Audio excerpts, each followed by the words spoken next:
معزز حاضرین، سب سے پہلے تو میں اس چھوٹی سی خلش کو دور کرنا چاہوں گا جو آج اس جلسے کے آخری حصے میں پیدا ہوئی ہے، کہ اللہ تعالیٰ نے مجھے یہ موقع دیا کہ میں اپنے خارئین کی مدد سے، اپنے دوست احباب کی مدد سے 70 لاکھ روپے کی سالانہ امداد غریب مفلس طلبہ اور طالبات ان کے پروفیشنل کورسز کے لیے، پرانے شہر کی ایک لڑکی کو پائلٹ بنانے کے لیے یہ کام مجھے سونپا گیا ہے کہ کسی پارٹی کی قیادت، کسی پارٹی کے پولٹ بیورو میں رہنا یہ میرے لیے کوئی اہمیت کا کام نہیں ہے، لیکن پارٹی میں رہ کر اس پارٹی کے اصول، اس پارٹی کے مینیفیسٹو اور ان کے رجحانات کی ترجمانی کرنے کے بجائے زاہد علی خان وہ سب سے پہلا شخص تھا جس نے اپنی پارٹی کا لحاظ نہ کرتے ہوئے جوائنٹ ایکشن کمیٹی کی پہلی میٹنگ میں اس لیے حاضر ہوا تھا کہ وہاں پر کسی بھی مسلمان کی ایک صورت نظر نہیں آ رہی، لیکن مجھے خوشی اس بات کی ہے کہ چندرا بابو نے میری JAC میں شرکت کے بارے میں آج تک کبھی دریافت نہیں کیا۔ یہ اور بات ہے، پارٹی کے مسائل ہیں، تیلگو دیشم پارٹی آندھرا اور تلنگانہ کی پارٹی ہے، تلنگانہ کی اگر وہ تائید کرتا ہے تو آندھرا میں مخالفت ہو جاتی ہے، اور آندھرا کی اگر وہ تائید کرتا ہے تو تلنگانہ میں پارٹی زیر آب ہو جاتی ہے۔ تو ان باتوں کا خیال رکھتے ہوئے چندرا بابو نے یہ فیصلہ کیا ہے کہ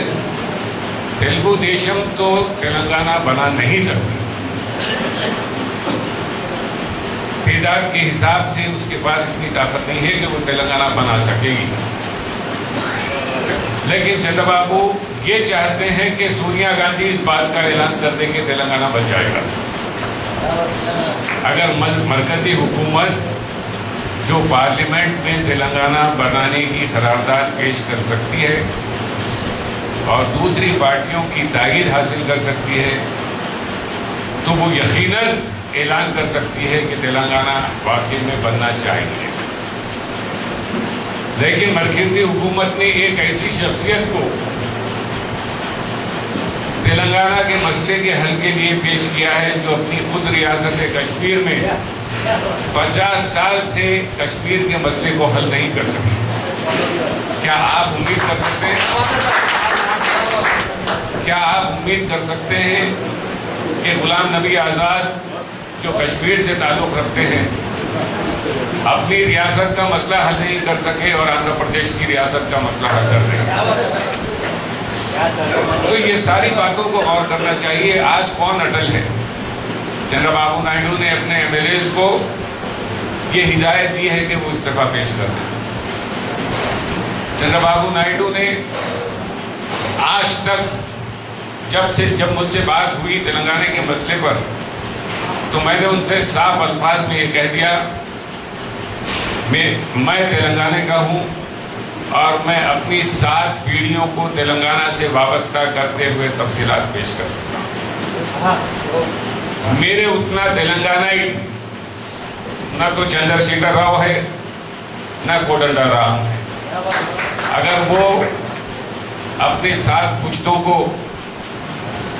جو آج گزر گئی ہیں عابد علی خان صاحب تک، اور 8ویں پشت میں ہوں، 9ویں پشت عامر علی خان ہے اور 10ویں پشت عامر علی خان کا بیٹا انتخاب علی خان۔ تلنگانہ میں اتنی طویل شجرہ رکھنے والی شخصیت شاید ہی محدود ہے، میں سمجھتا ہوں کہ بہت کم ہوگی جو تلنگانہ کی بات کرنے کے قابل بن سکتی ہے۔ میں جانتا ہوں اس لیے کہ یہ بات تاریخ میں کوئی حدیث بھی نہیں ہے کہ چندر شیکھر راؤ نے تلنگانہ کے بارے میں بہت دیر سے یہ بات اٹھائی ہے، لیکن اس سے قبل ڈاکٹر چنا ریڈی 69 میں جب اٹھائے تھے تو اس کے بعد اگر کوئی مسلمان تلنگانہ کی بات کیا تو امان اللہ خان تھے، جنہوں نے اسمبلی میں اپنی آواز بلند کرتے ہوئے تلنگانہ کے قیام کا مطالبہ کیا، حالانکہ وہ مجلس پارٹی میں تھے اور پارٹی کے لیجسلیٹو لیڈرشپ بھی ان کے ہاتھ میں تھی، اس کے باوجود انہوں نے تلنگانہ مسئلے کو اٹھاتے ہوئے تلنگانہ کی تائید کی۔ آج یقیناً مسلمان تلنگانہ کے ساتھ ہے، کوئی یہ نہیں کہہ سکتا کہ مسلمان ساتھ نہیں۔ میں نے چندر بابو نائیڈو سے صاف کہہ دیا تھا اسی وقت کہ میں نے چندر بابو نائیڈو سے بالکل یہ صاف الفاظ میں کہا کہ میں تلنگانہ کی مخالفت نہیں کر سکتا، کیونکہ میرا اخبار 90% اس کا سرکولیشن تلنگانہ ایریا میں ہے۔ دوسرے، تلنگانہ سے میری وابستگی اتنی پرانی ہے کہ شاید صدیوں سے اگر دیکھا جائے تو اس کی تاریخ کے صفحات لکھے جا سکتے ہیں۔ قلمرو دکن کی اگر محبوب علی پاشا کے زمانے میں شاید 1897 میں جو کتاب چھپی تھی glimpses of the Hyderabad dominion, جس کو اب میں پھر سے شائع کر رہا ہوں، 500 صفحے کی بڑی سائز میں وہ کتاب ہے، جس میں تلنگانہ کے بارے میں، تلنگانہ کے اس زمانے کے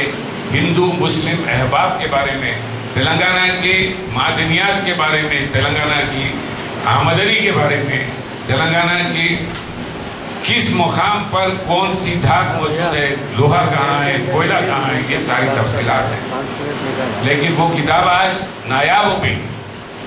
کمیاب ہو گئی ہے، وہ مل نہیں رہی ہے۔ تو میں نے یہ فیصلہ کیا ہے، اور کل میں نے پوسٹل ڈپارٹمنٹ کے راجندر پرساد صاحب سے جب اس کتاب کے بارے میں کہا تو انہوں نے کہا کہ تلنگانہ کا یہ انسائکلوپیڈیا ہے اور یہ ہر گھر میں یہ کتاب رہنا چاہیے، جس میں تلنگانہ میں کیا کیا جوہرات، کیا کیا قیمتی چیزیں تلنگانہ میں ہیں۔ انہوں نے کہا کہ شاید ہی ہندوستان کی کوئی ریاست اتنی مالا مال ہے جتنی تلنگانہ علاقے کی ہے۔ تو ہمیں تلنگانہ کو آندھرا نے کچھ نہیں دیا، بلکہ آج حیدرآباد کی جو 90% آمدنی ہے، وہ آمدنی کا صرفہ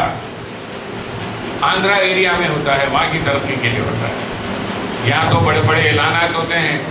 جب بھی چیف منسٹر پرانے شہر کو جاتے ہیں تو کہتے ہیں کہ 2000 کروڑ کا اعلان کر دیتے ہیں، وہ 2000 کی جگہ 2 پیسے بھی تھے پرانے شہر کو نہیں ملتے۔ آج وہی نالے، وہی گندگی پرانے شہر میں، سڑکوں کا برا حال، یہ سارے ہر چیز میں تلنگانہ کو اور خاص طور سے پرانے شہر کو نظر انداز کرنے کی وہاں کوشش کی۔ آپ دیکھ رہے ہیں کہ گزشتہ آج ہی میں ٹیلی ویژن پر دیکھ رہا تھا کہ چیف منسٹر تقریر کر رہے ہیں اور انہوں نے بڑی شان سے یہ اعلان کیا کہ ہم چاول 1 روپیہ کلو آپ کو دیں گے نومبر کی 1 تاریخ سے۔ تو بعد میں جو ری ایکشن وہاں موجود عورتوں نے کیا تھا اس کو ٹیلی ویژن نے پیش کیا،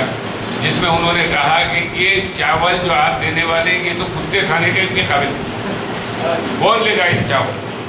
اس کے برخلاف آپ نے گیس کے تیل کا کوٹا کم کر دیا ہے، آپ نے گیس کی قیمت بڑھا دی ہے، مرچ مسالے اور دیگر غذائی اشیاء کی قیمتوں میں اضافہ کر دیا ہے، تو وہ اس کی پابجائی کون کر رہا ہے؟ تو یہ آندھرا کے قائدین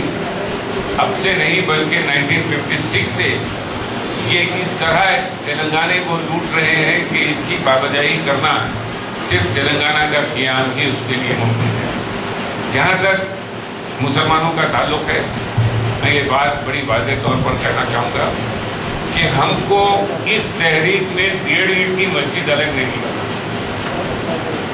ہم کو ہندو احباب کے ساتھ ہندو JEC، مسلمان JEC،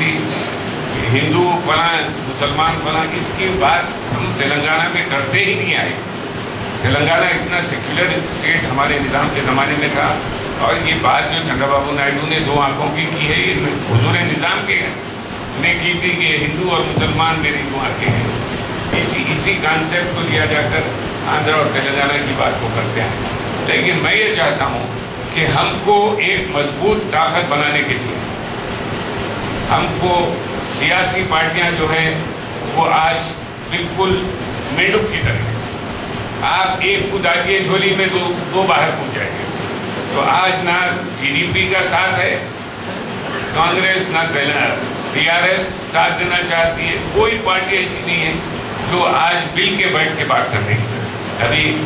جو جماعت اسلامی کا جلسہ ہوا اس میں نے یہ صاف طور پہ کہا کہ اگر آپ کو تلنگانہ حاصل کرنا ہے تو آپ کو تمام سیاسی پارٹیوں کو ایک پلیٹ فارم پہ آنے کا. جب تک ہم ایک پلیٹ فارم پہ نہیں آئیں گے یہ تلنگانہ ہم کو ملنے والا نہیں ہے. آج جو اعلان دلی میں ہوا ہے پھر اور مزید ٹائم مانگنے کی بات ہو. تو یہ مسئلے کو ٹالتے ہوئے جو جذبہ آج تلنگانہ کے لیے پیدا ہوا ہے اس تلنگانہ کے جذبے کو آہستہ آہستہ ختم کرنے کی ایک کوشش ہے. لیکن مجھے خوشی ہے کہ آج آپ سیاست اخبار اٹھا کے دیکھ لیجئے، آج ہر گاؤں کھیڑے میں تک بھی جو جلسے ہو رہے ہیں ان جلسوں میں مسلمانوں کی خاصی تعداد. آج کے اس جلسے میں اتنے سارے ایڈوکیٹس اور آپ معزز حضرات یہاں جمع ہیں، تو میں اس بات کے لیے تیار ہوں کہ اگر صرف سارے پارٹیز ایک پلیٹ فارم پہ آ جائیں اور ایک پلیٹ فارم پہ آ کے بات کریں تو وہ دن دور نہیں جب ہم تلنگانہ کی صورت دیکھ سکتے ہیں. الگ الگ نہ چندر شیکھر راؤ صاحب تلنگانہ بنا سکتے ہیں، الگ کانگریس بھی اتنی بڑی طاقت اور رولنگ پارٹی ہونے کے باوجود بھی وہ تلنگانہ بنا سکتی ہے. چندرا بابو نائیڈو تلنگانہ نہیں بنا سکتے. کوئی پارٹی نہ CPI CPM تلنگانہ بنا سکتی ہے. اور اگر تلنگانہ بنا سکتی ہے تو ان سب کی مشترکہ پارٹی بن کر اس ایک پلیٹ فارم پہ کھڑے رہ کر تلنگانہ کا مطالبہ کریں گے تو تلنگانہ ضرور بنے گا. لیکن اس سے بڑی بات یہ ہے کہ آج کوئی سیاسی پارٹی اس بات پر سنسیئر ہے ہی نہیں. آج جو تحریک چل رہی ہے یہ ہمارے ایڈوکیٹ بھائیوں کی وجہ سے چل رہی ہے. آج جو تحریک چل رہی ہے ہمارے اسٹوڈنٹس کی وجہ سے چل رہی ہے. آج جو تحریک چل رہی ہے وہ عوامی تحریک بن کے یہ تحریک کامیابی حاصل ہے. لیکن سیاسی پارٹیوں کا اس میں کوئی حمل و دخل نہیں ہے. میں یہ بات واضح طور پر